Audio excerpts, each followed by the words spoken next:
Welcome back, everybody, to the Great Property Meet YouTube channel. And today we're joined by one of our long-standing members of our community, Mr. Robert Cope. Now, Robert, would you like to share with the audience who is Robert Cope and what's your story to start with so that everybody knows who you are? Well, thank you, Andrew. Basically, I really didn't start in property. I am an advisor to dairy farmers, so I'm involved in the agricultural industry. But I have been involved in property for around about 20 years, just steadily bringing up my buy-to-let portfolio to where it is now. But recently decided to change tack and move assets more into commercial.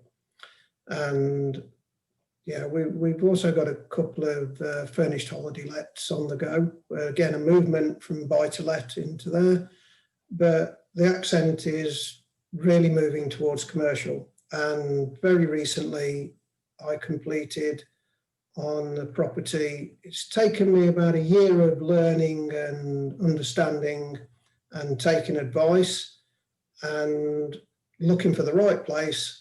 And I believe I've now secured that and completed on it recently. Well, congratulations, Robert. That is a really good news story. And I know I've sort of seen the property, and we're going to go through some of the detail in this to help everybody out there. So if you like it, obviously give it a thumbs up, because Robert would love to see your thumbs up it. Drop him a comment if you've got a question and you want some more detail on it. Please share it with your friends, because they'd love to actually learn from Robert, because there's some really smart stuff coming up in this interview. So stay tuned. Robert, the property itself, would you like to tell us where it is and how you found it? Yeah, the property, I mean, I live in Warwickshire, and primarily I was looking for properties near a home rather than a long way away.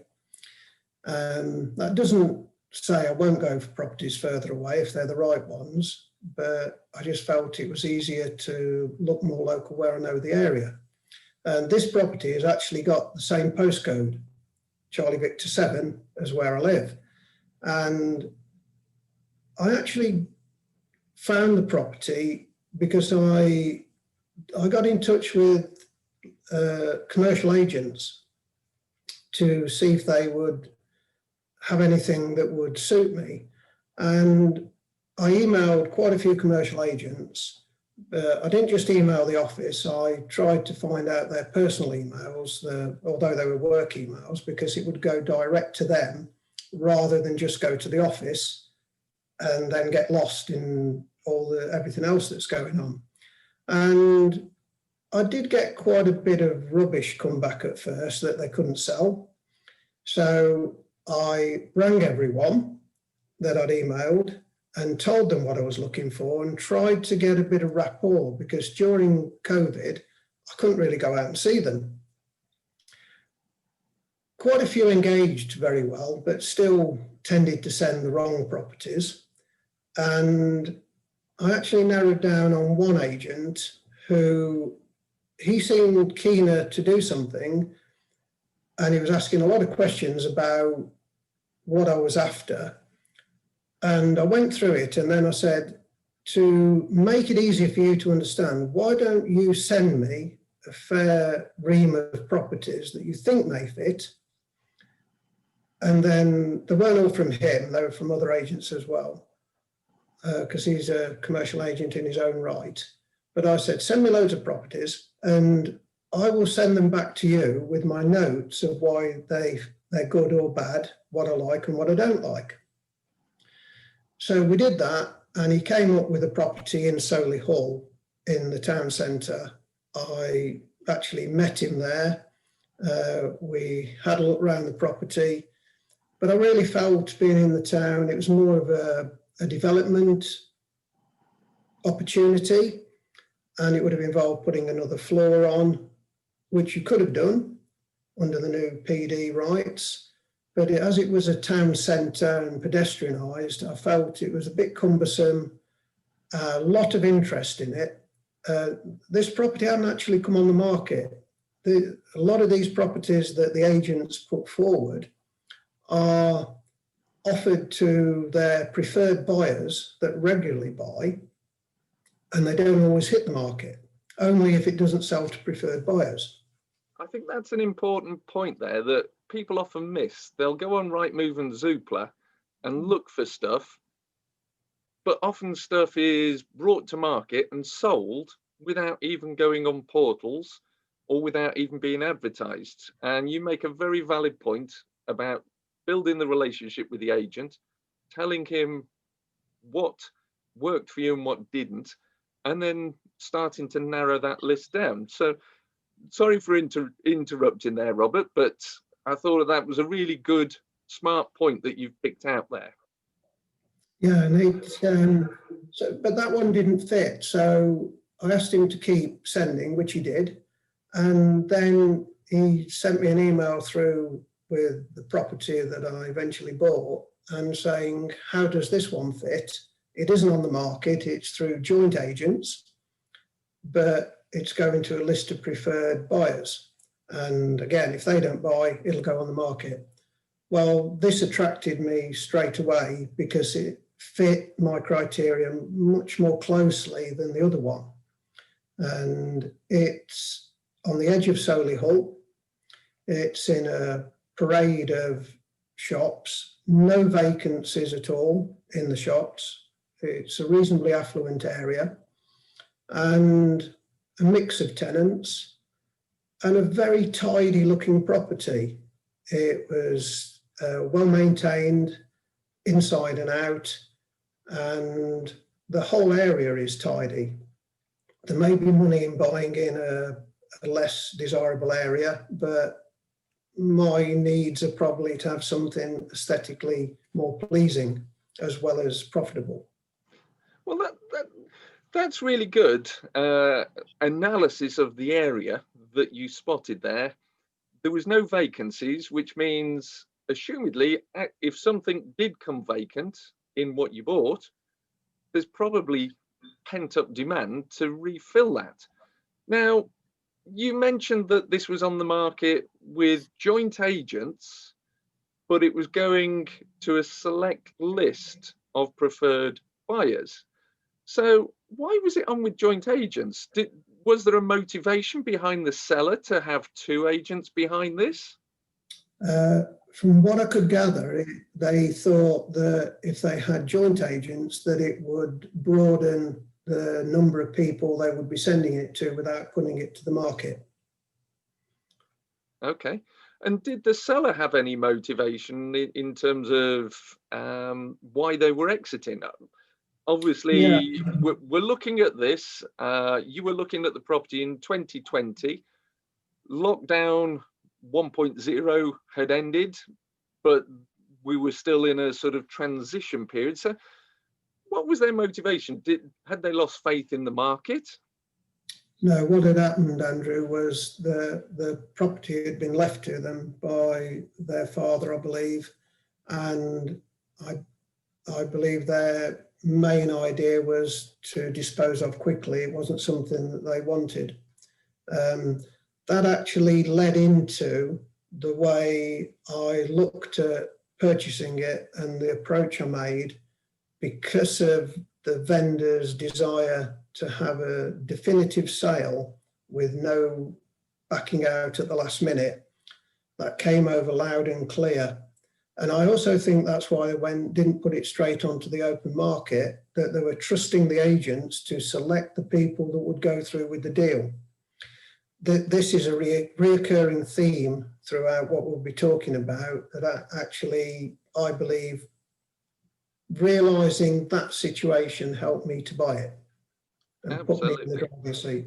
So what due diligence did you do? Because we were talking COVID here. It may have been local, but you might not have wanted to have gone to the property yourself because of COVID. They might have been closed. What undertaking or due diligence did you undertake? Once I'd found the property and done a little bit of work on it, I looked at, was it in a flood area?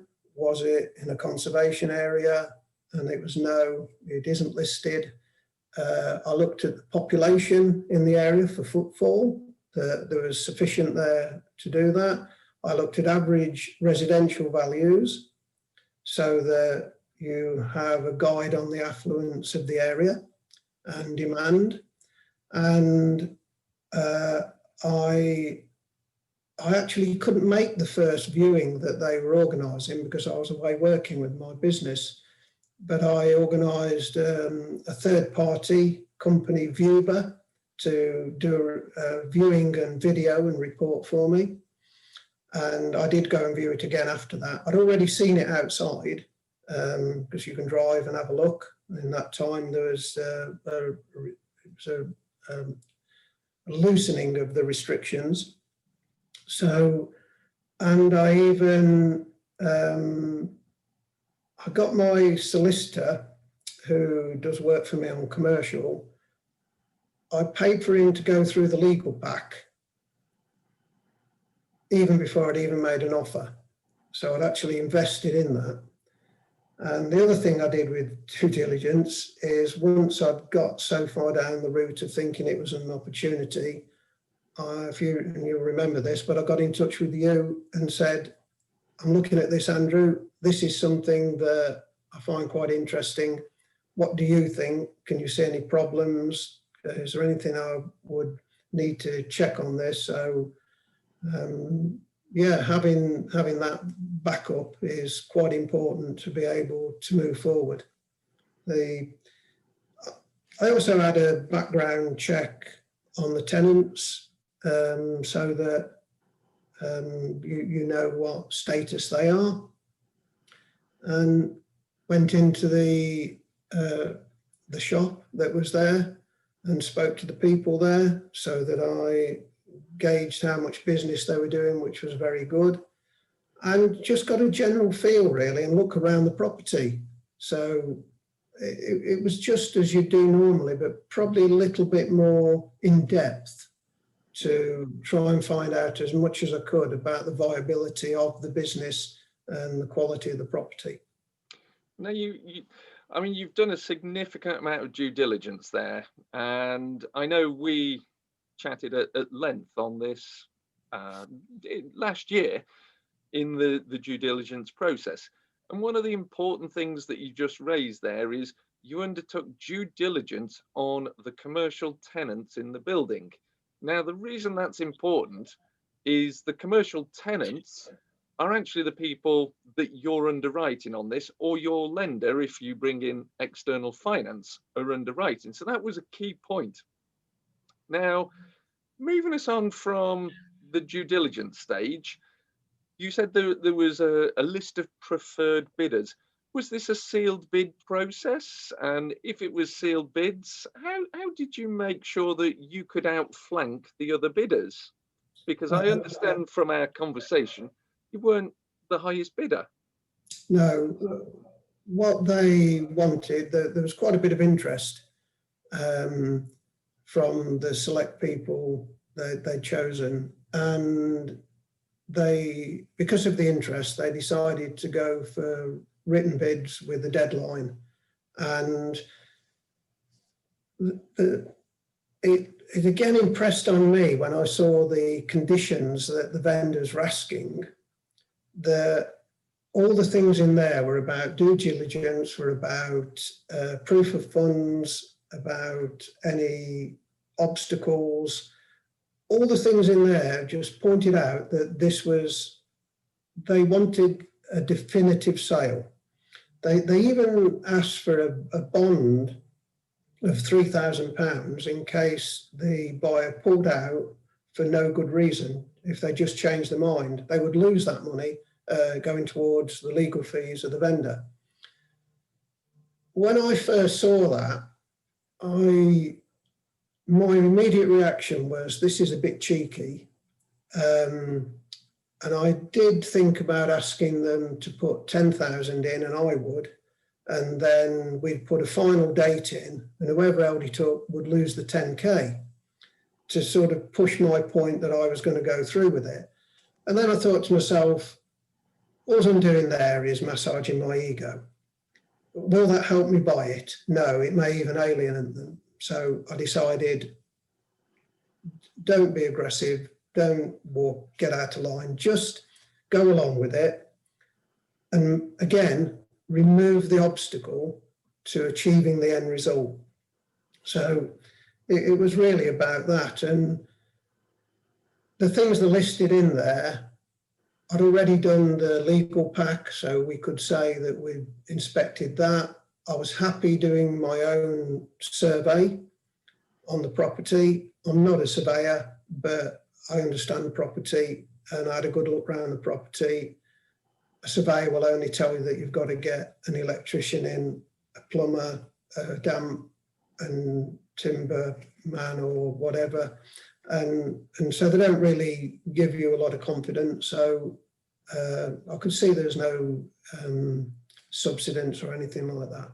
Well, also it's a commercial property, and for the audience out there who are not in commercial property, any costs that you would incur maintaining or upgrading or keeping the property in a good condition, because the leases are FRI, full repair and insuring leases, the tenants will pay that bill. The commercial tenants will pay the bill for you. So it's not a cost that's on your back anyway, is it, going forwards? Now, I saw the pack that you put together, which was quite extensive and went into a lot of detail. And you very much focused on the concerns of the sellers. And by focusing on the concerns of the sellers, what you did was removed uncertainty in their mind that you had the funds available, clearly and unequivocally. You had undertaken legal due diligence, and you couldn't see any problems with the property. So you'd given them certainty. So you were effectively able to outflank other bidders who'd put in higher bids than yourself. Now, why was this a good deal for you to secure? What made you think it was good and you wanted to pursue this, so that everybody can understand the sort of thing you're looking for? And if they've got something that ticks these boxes, perhaps they could drop you a message. Yeah, please do. I would like another 4 or 5 of these. The thing that, again, you've always impressed on me, Andrew, when looking for commercial properties, first you're looking in an affluent area, so they're easy to relet. Second to that, you always need other plans. You need other options with the property rather than just that. And the other thing you impressed on me is try and ensure you get cash from day one. So by taking this over with the tenants in situ, with good lengths of tenancies, I mean, one of them is still got another 12 years to run and a few others 7 years. So nowadays they're quite reasonable length of tenancies. And it's a mixed. There are 5 different tenants, which again gives you security because you're spreading risk. And the other thing I liked about it, again, it's in a parade, it's not in the city. It hasn't got blue chip tenants, it's got these sort of mom and pop type tenants, which I always feel, particularly at this time that we're experiencing, is quite useful, because they're not going to hit me with economic reasons as a massive company not to pay and do legal voluntary arrangements. So CPA arrangements and yeah, yes. And again, it's split up, so it's not just one lump, which is quite. It's actually more money than I really wanted to pay for my first purchase, but it suited. So therefore, why buy 2? You may as well just get 1. Yeah. And how many tenants are in there, just for the audience? 5. 5. So you've got 5 commercial tenants in your first purchase. So Yeah. there's a little bit of diversified risk. If you're in residential, you'd probably call it a HMO, but it's a commercial building with 5 different tenants.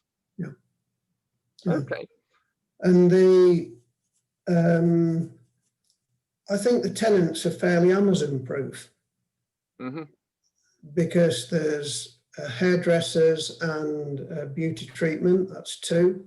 There are 2 offices, solicitors, and one is actually sublet to Craftworks, which is booming at the moment, and the other is a drinks and confectionery shop, which again is booming at the moment. Yeah. So, and likely to continue for at least as long as we eat and drink.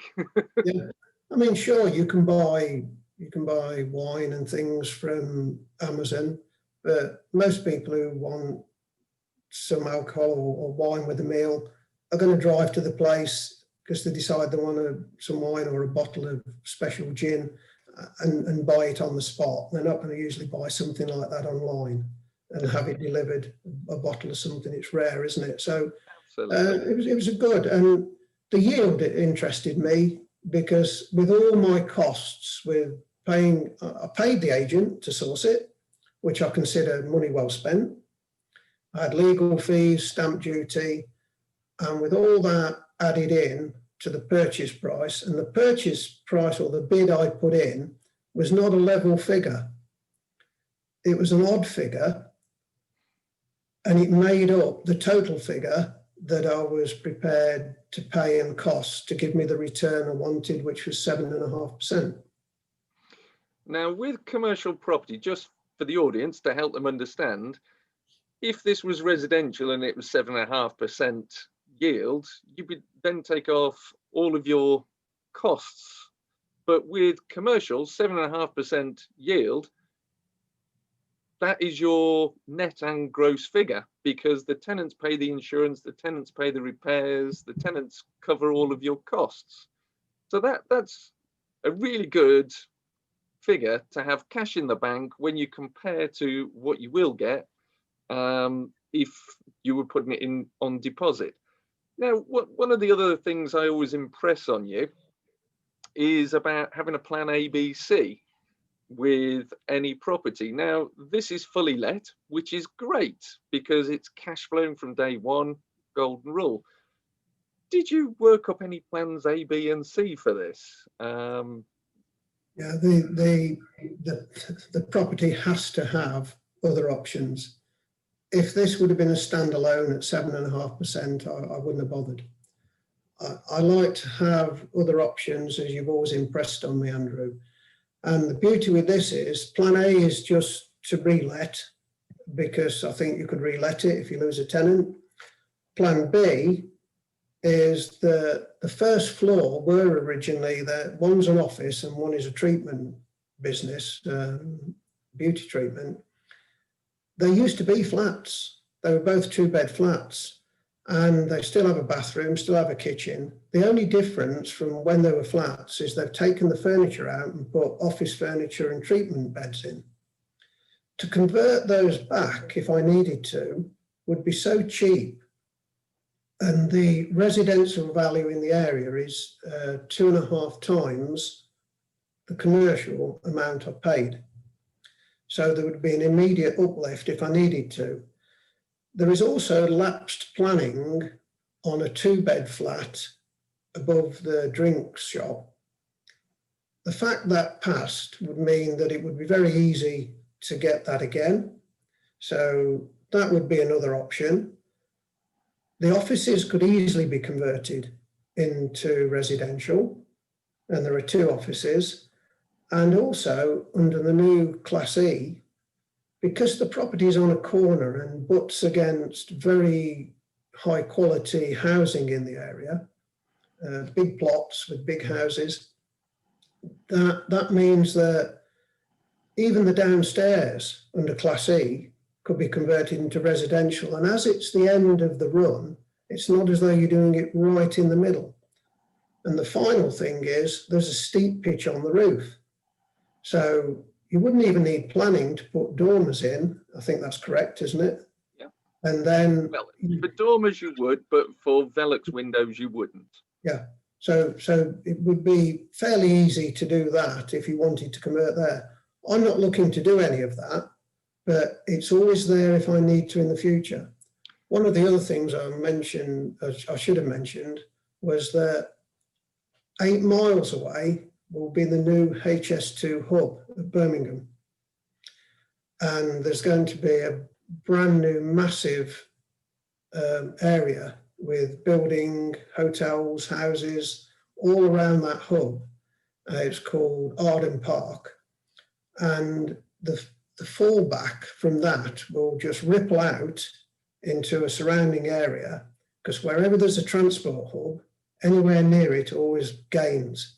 So people may work there but want to live away from there, and this would be an ideal place. So that's 10 years down the line, but it's good to know it will be coming, because it will enhance the value further on.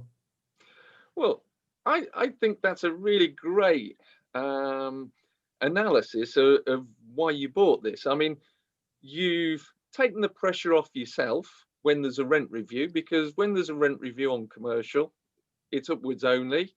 And your tenants, sometimes if you've got the wrong property, i.e. you don't have alternate plans for it, have the upper hand on the negotiations.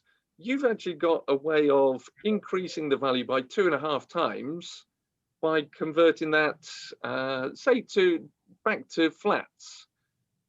Therefore, you're in control and can make money and uplift the value.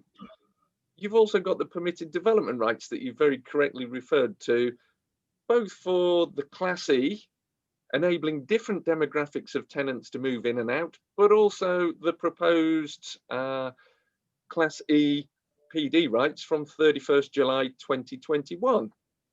So you've got all your avenues covered. I was going to ask you why this is a good investment and why you made it when everybody else around is predicting 2021, 22.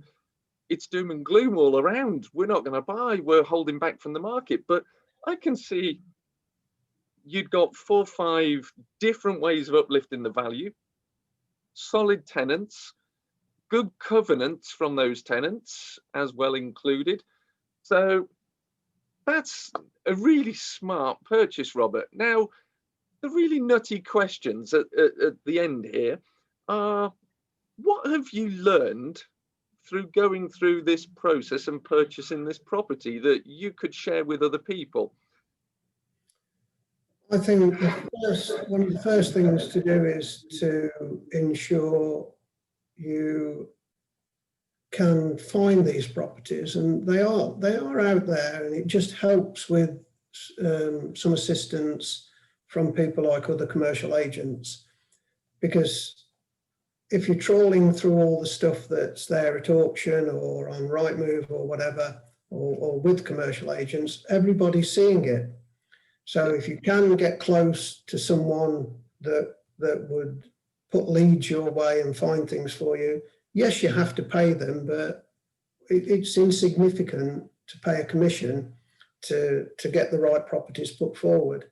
Yeah. Well, I would also say, as I'm only into commercial and learning about it, still a long way to go, make sure you use the right people around you, and such as I use Andrew, where I ask him his opinion on things, but also he was instrumental in helping me put the bid letter together.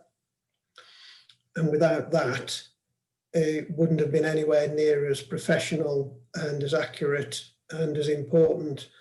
The agents, both the sourcing agent and the joint agents, when they received my bid letter, they reported back it was the best letter they'd seen. And that's gratifying, because I'm so new at it, but it wasn't all me that was doing it. So, but it just shows the strength of doing that. That to me is the real one. But the other thing is to find the motivation of the seller. Yeah. Because as soon as I latched on to what their motivation was, I tailored everything to that. So all you're doing is finding a need and then solving that need. And price, the person who put the highest bid in apparently put a very short line of why they were bidding and didn't give any background, no security of what was going on. I tried to make the vendors feel secure that I would do what I was saying and operate in a professional way. And as daft as it sounds, putting in a figure that is not, say, just ending in 10,000 or whatever with the noughts on, put it in why you're bidding that to achieve what you want to achieve. And that to me is more professional and business-like than just plucking a figure emotionally out of the air. Yeah, very smart, very smart. I mean, you did incredibly well. The credit is actually with you because you did the hard work putting the pack together.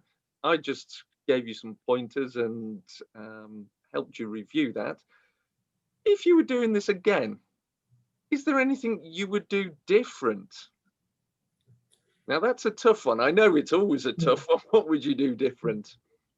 I think in this particular one, what I would have probably done, because there was a little bit of delay from the vendors, because I don't think the communication between the people who were selling was great, I think I would probably have tried to, instead of hitting them with a stick, I may have given them a carrot and said, if you'd have completed by a certain date, I would pay X.